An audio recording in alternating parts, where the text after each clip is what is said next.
Jarwo. Monggo Buder.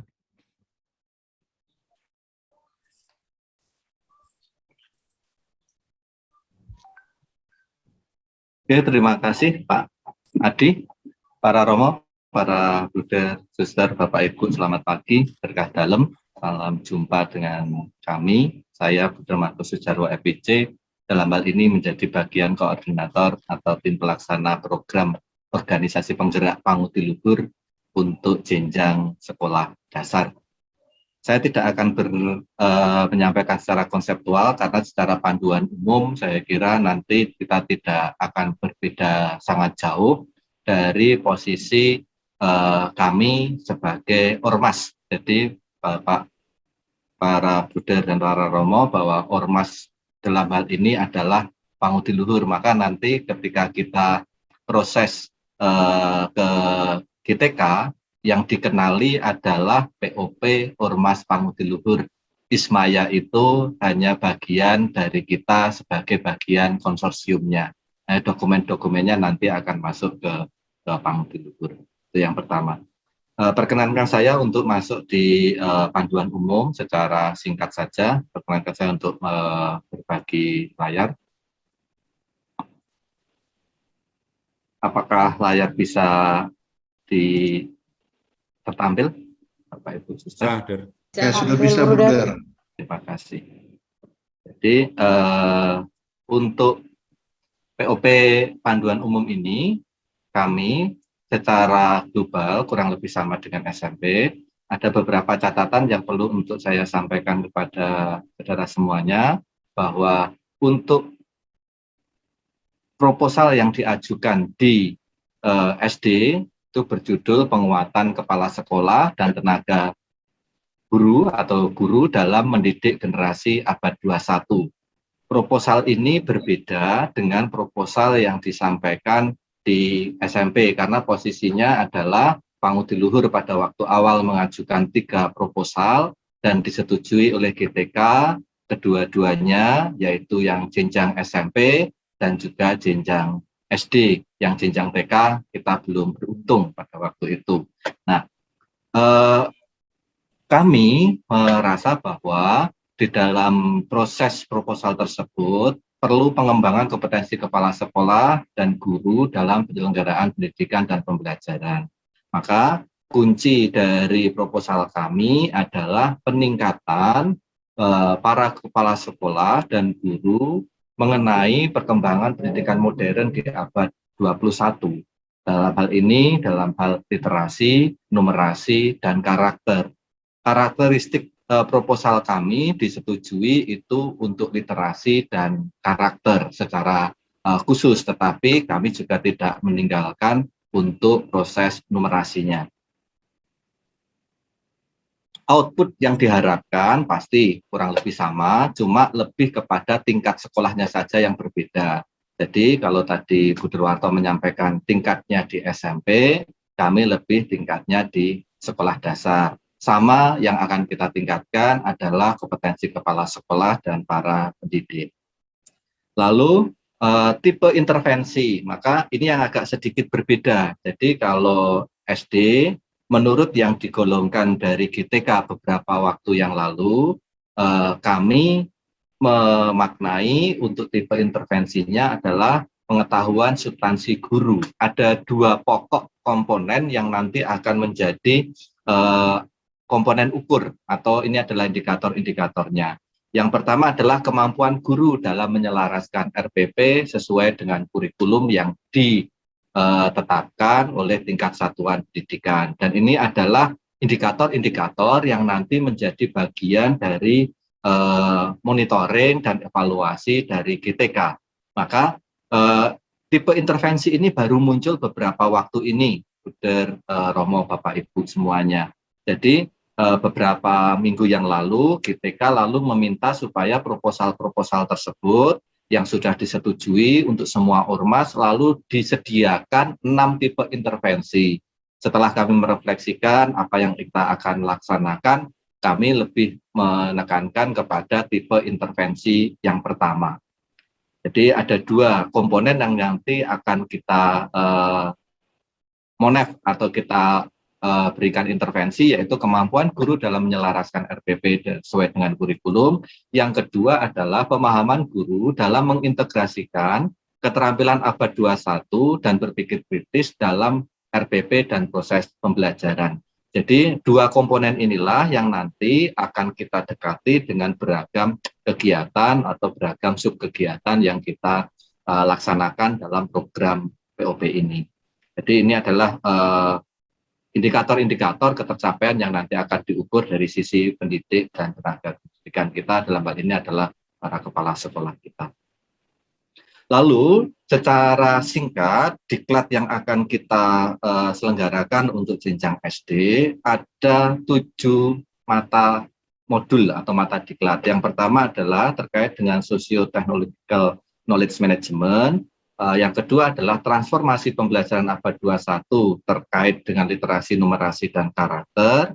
Yang ketiga adalah pengembangan kurikulum lebih kepada rancangan RPP kontekstual. Yang keempat adalah pembelajaran integratif. Yang kelima adalah asesmen dalam pembelajaran tematik integratif.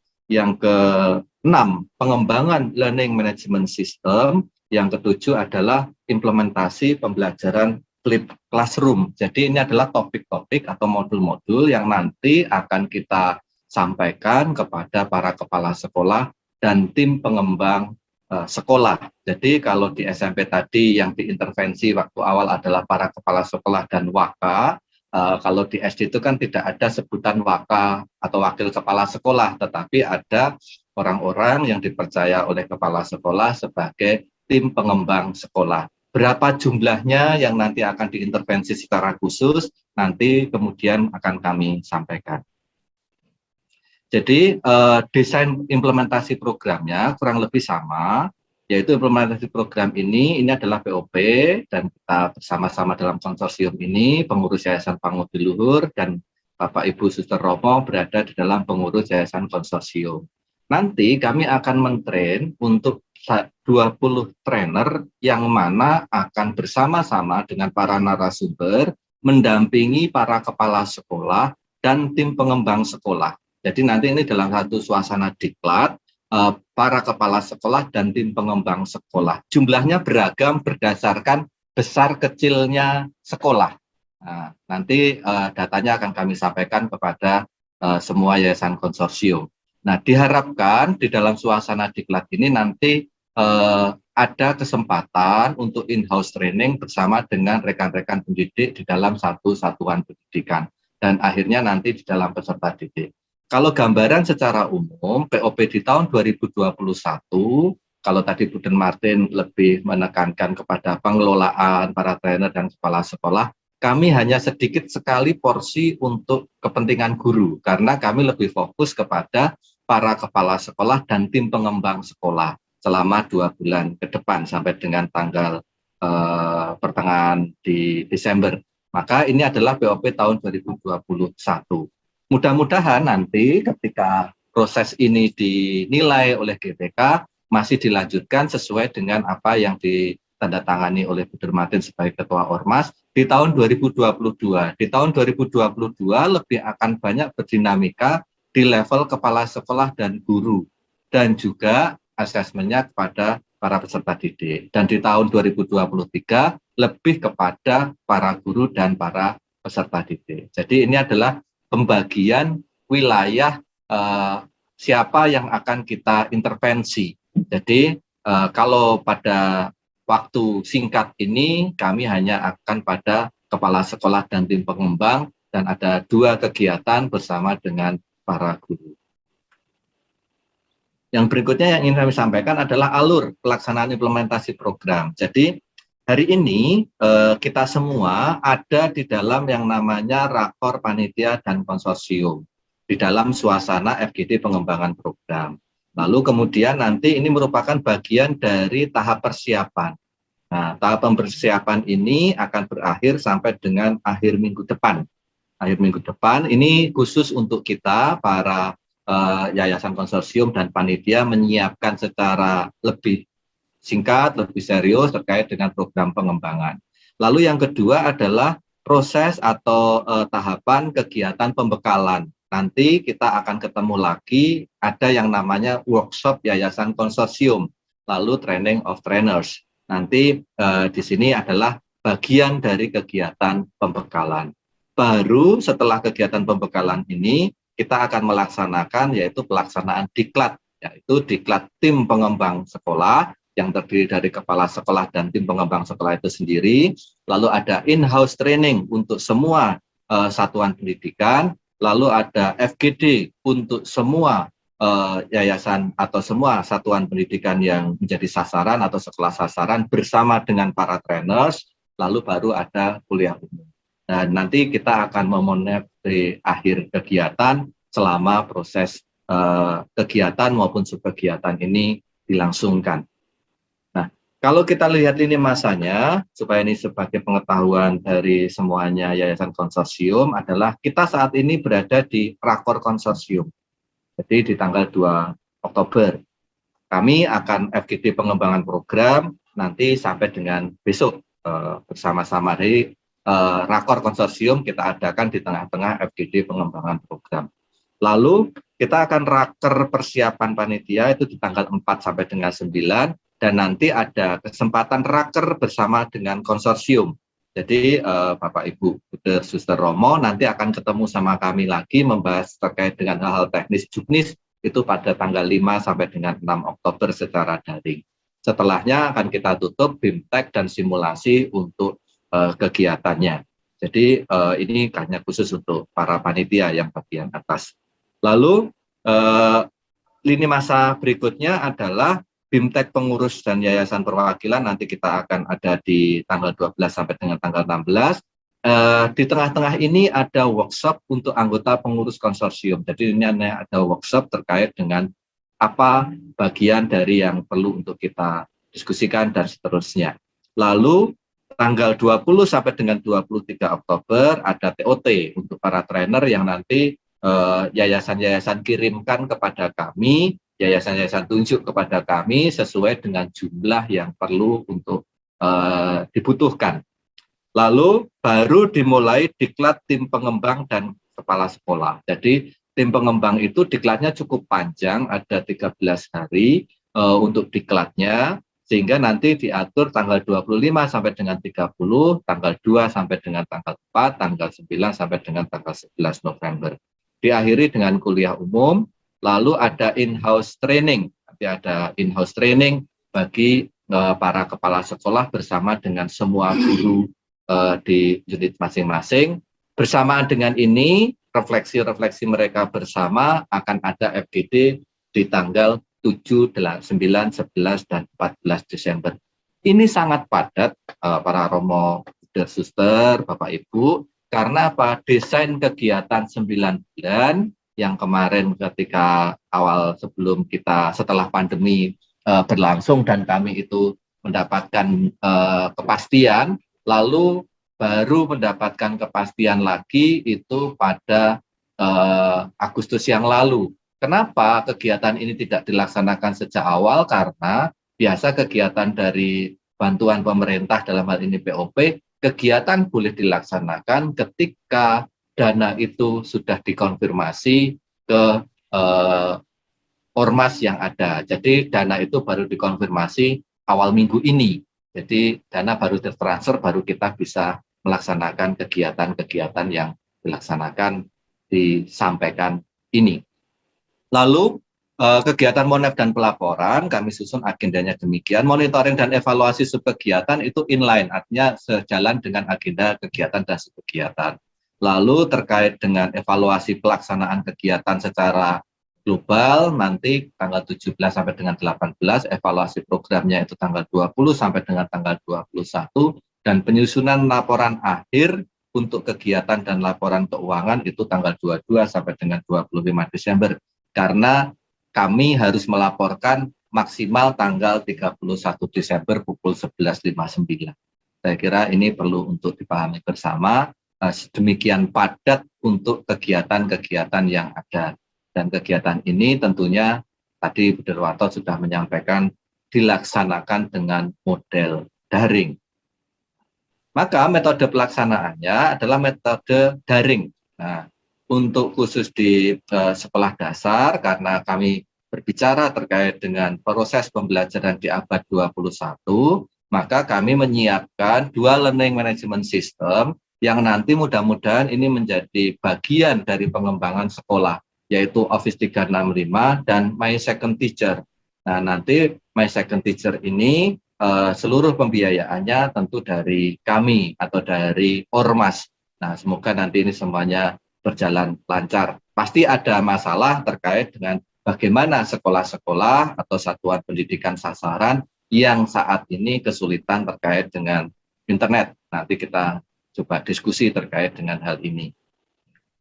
Lalu, hal-hal yang perlu disiapkan oleh Yayasan Konsorsium. Tadi Bu Darwanto sudah menyampaikan, saya kira saya hanya perlu menekankan saja, yaitu menunjuk trainer atau officer di setiap yayasan sesuai dengan jumlah yang ditentukan. Nanti kami setelah proses hari ini, komunikasi atau sosialisasi hari ini, semua yayasan akan menerima surat dari kami plus link terkait dengan jumlah trainer atau officer di setiap yayasan. Ini adalah penghubung, para penghubung, sekaligus mereka nanti akan kita latih sebagai pendamping kegiatan-kegiatan yang berada di sekolah maupun di level satuan pendidikan.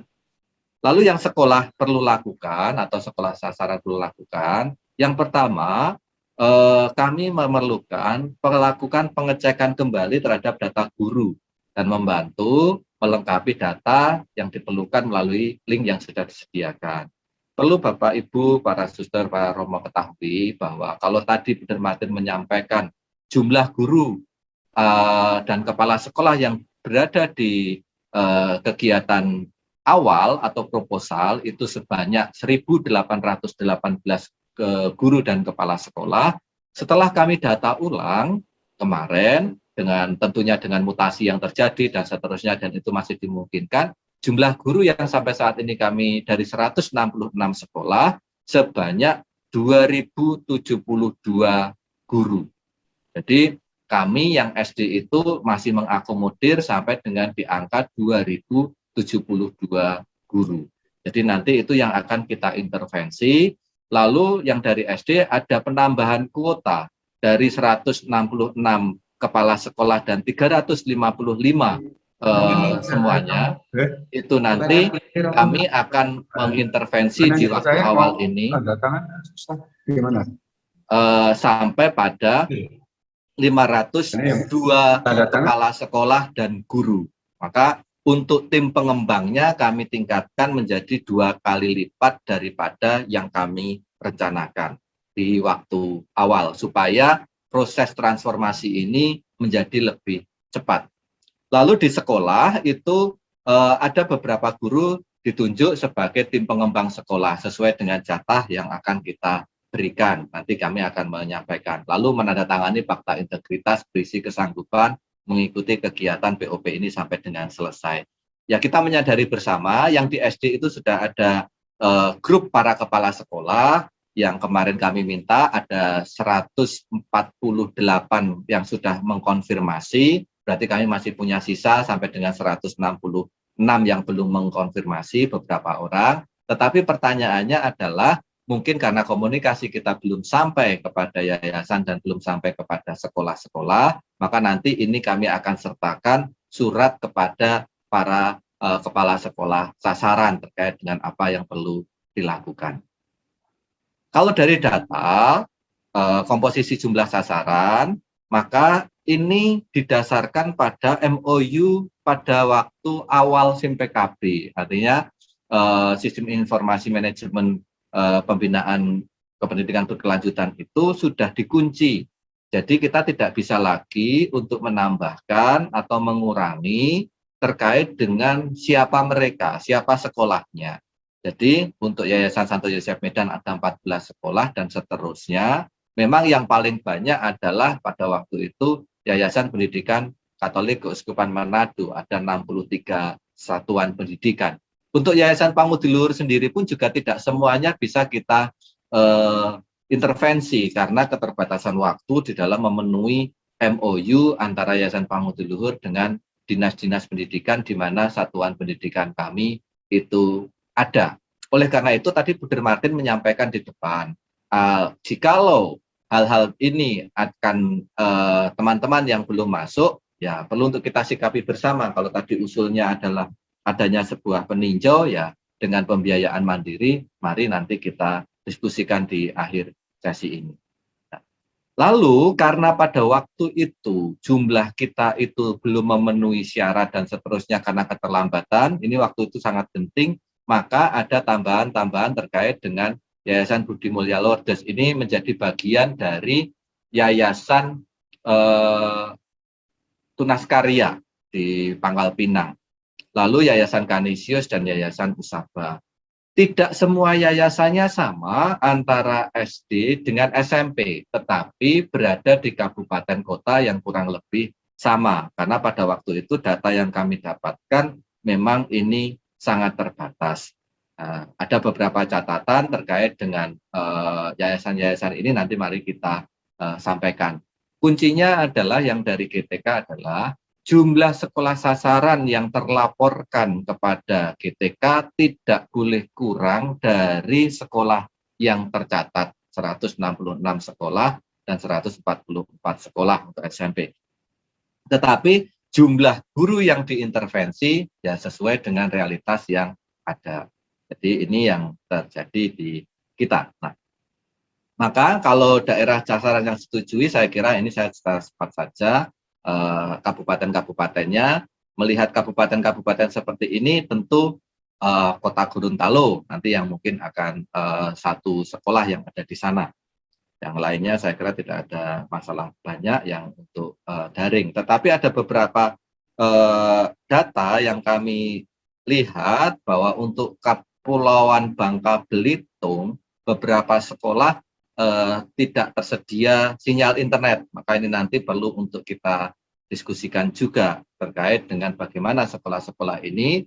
Kami sudah mempunyai solusi terkait dengan proses pembelajaran asinkronus untuk sekolah-sekolah yang tidak prosesnya tidak ada internet, tetapi asinkronusnya sifatnya tetap asinkronus daring. Lalu untuk daerah sasaran yang lain, ini di mana sekolah-sekolah Bapak Ibu Romo Buder Suster berada. Jadi ini di Kepulauan Riau, Provinsi Sulawesi Selatan dan Sulawesi Tenggara. Maka di sini ya untuk Sulawesi Selatan dan Sulawesi Tenggara ada beberapa sekolah yang di Kabupaten Muna yang nanti akan memiliki tantangan terkait dengan proses yang ada. Lalu yang terakhir ini agak cukup banyak, saya kira untuk Sulawesi Utara beberapa sekolah yang kemarin mengkonfirmasi kegiatan ini lalu untuk sinyalnya agak sulit adalah terkait dengan Bolaang Mongondo Timur dan Kepulauan Sangihe. Lalu kegiatan kita nanti ada yang namanya kawas lapangan, artinya ada fasilitator lapangan yang berasal dari Minahasa Utara, nanti yang SD dari Minahasa Utara, lalu yang SMP itu dari Kota Medan. Jadi ini adalah komposisi kepulauan atau kabupaten kota yang mana sekolah-sekolah kita berada dan menjadi bagian dari sekolah sasaran yang ada. Saya kira itu yang dari saya. Terima kasih, saya cukupkan, saya kembalikan kepada Pak Adi, saya persilakan.